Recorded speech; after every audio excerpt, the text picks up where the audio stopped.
भगवान की कृपा से प्रहलाद जी का जो आकर्षण है वह भगवान के प्रति है, लेकिन जो हिरण्यकश्यप वो दैत्य है।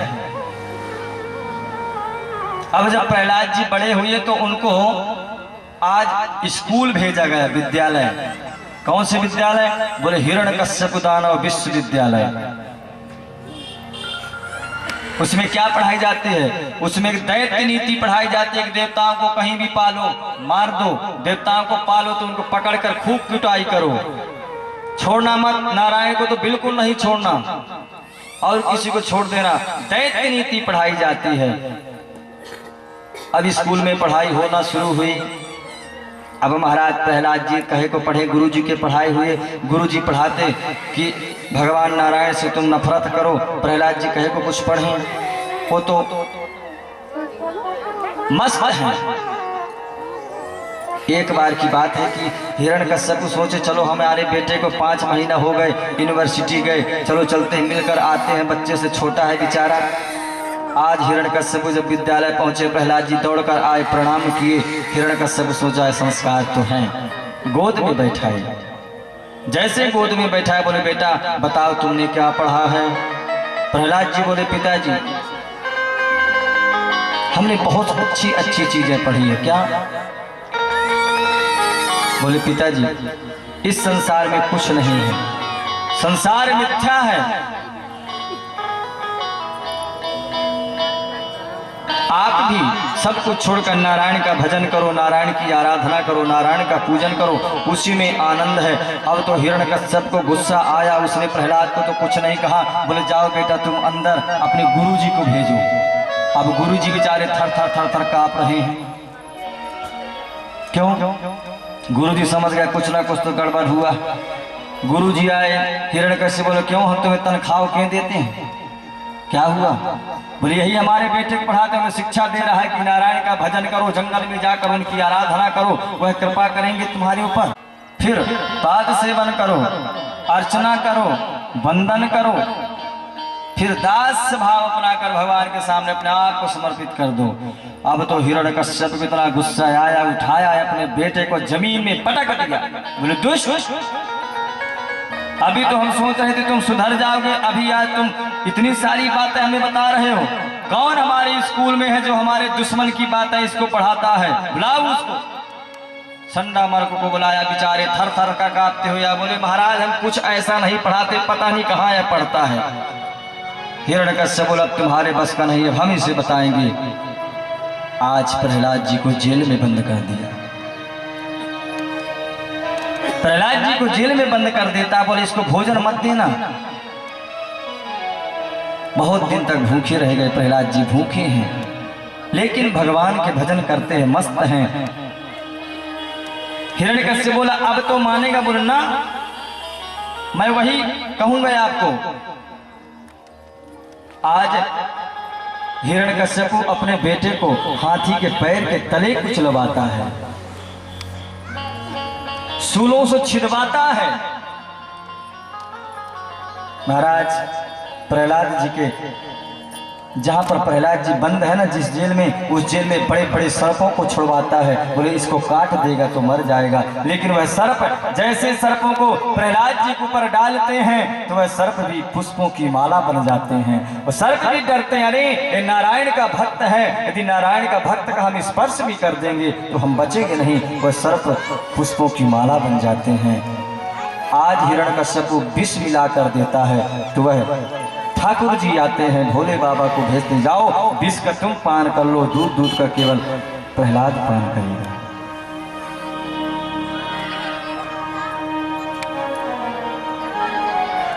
आज महाराज प्रहलाद जी को जेल से बाहर निकाला और जेल से बाहर निकालने के बाद उन्हें एक बहुत ऊंचे पहाड़ पे ले जाते हैं और सैनिकों के द्वारा उस पहाड़ से नीचे फेंकवाया। और जैसे नीचे फेंकवाया तो भगवान नारायण इस भूमि को तरह मुलायम कर दिए, मानो किसी हाथी के ऊपर कोई फूल फेंकता है। नहीं सुधरा तो अंत में आज हिरण्यकश्यप की बहन आती है जिसका नाम होलिका है। हिरण्यकश्यप की बहन बोली भैया आप बहुत चिंतित समझ में आ रहे हैं, क्या बात है बताओ हमें। बोले क्या बताएं बहन, हमारे इस बबूल के बगीचे में क्या मालूम कि आम का वृक्ष कहाँ से पैदा हो गया।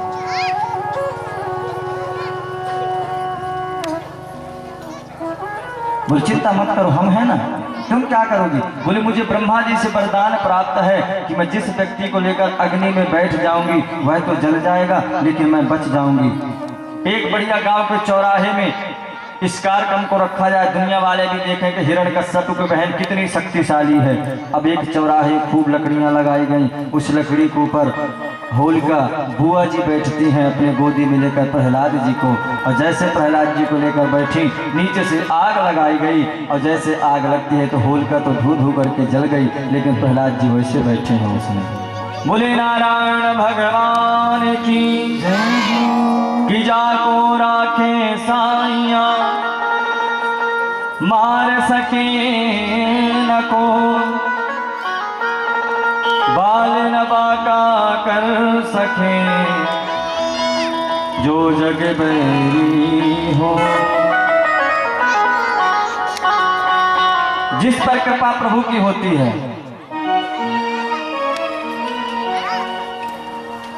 उसका कोई कुछ नहीं बिगाड़ सकता है।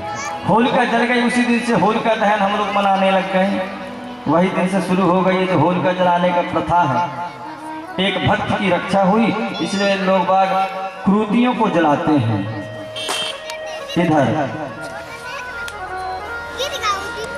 प्रहलाद जी को पुनः स्कूल में भेज दिया, और स्कूल में भेजने के बाद फिर से स्कूल में पढ़ाई शुरू हुई।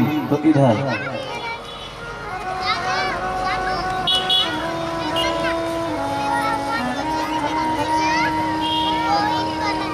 भगवान के जो भक्त होते हैं ना, हे मुरलीधर मोहन छलिया, ये दिल है, हम दिल तो दे बैठे हैं। हे मुरलीधर छलिया मोहन हम भी तुमको दिल दे बैठे। मुरलीधर छलिया मोहन हम भी तुमको दिल दे बैठे। मुरली पहले गम तो न थे गम पहले से ही गम तो न थे, एक और मुसीबत दे बैठे। मुझे से ही कुछ गम तो न थे, एक और मुसीबत दे बैठे। क्या कहते प्रहलाद जी, गम पहले से ही गम तो न थे, अब एक और मुसीबत ले बैठे।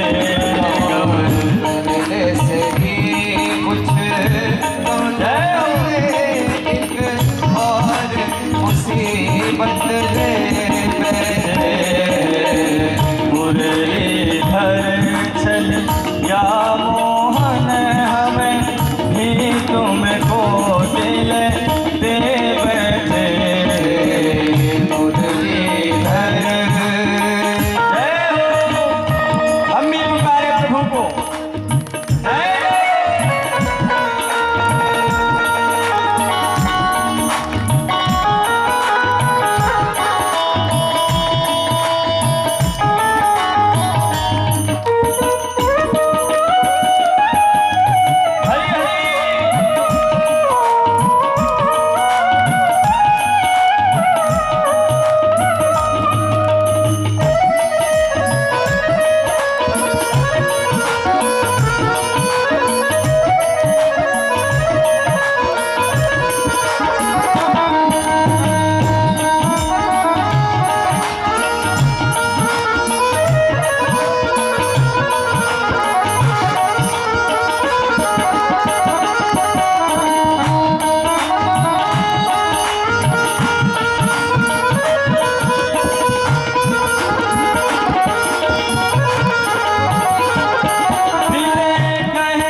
दिलाओ। दिल कहता है तुम सुंदर हो, आँखें कहती है दिखलाओ।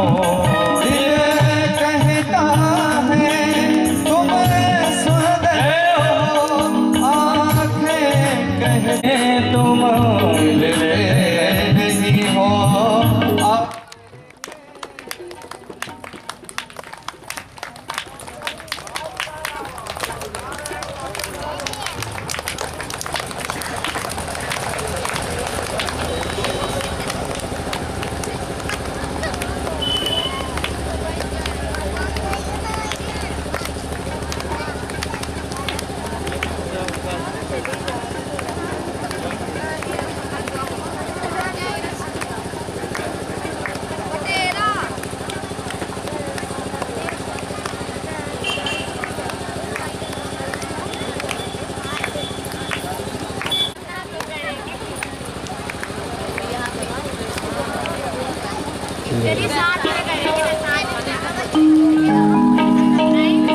तुम मिलते नहीं हो आकर के, तुम मिलते नहीं हो आकर के, हमें कैसे कहें ते बैठे तुम तुम। मिलते नहीं हो आकर के, हम कैसे कहें बैठो रे मुरली धर हलिया मोहन, हम भी तुमको दिल दे बैठे। जय हो। मुरली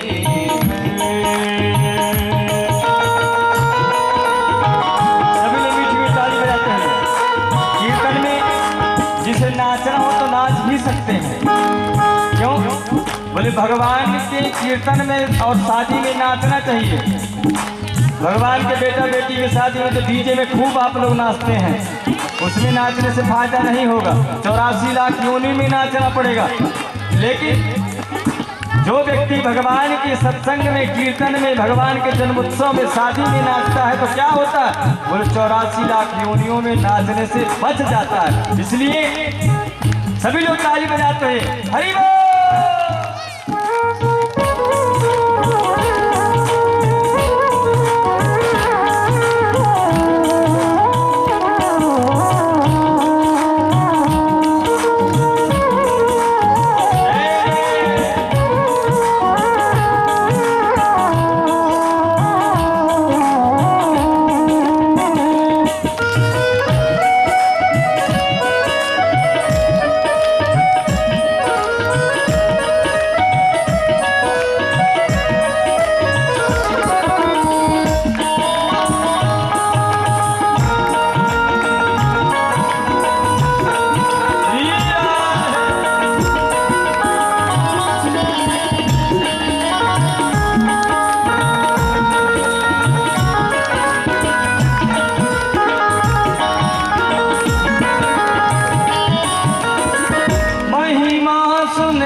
हमने आपके बारे में सुना है, देखा नहीं है।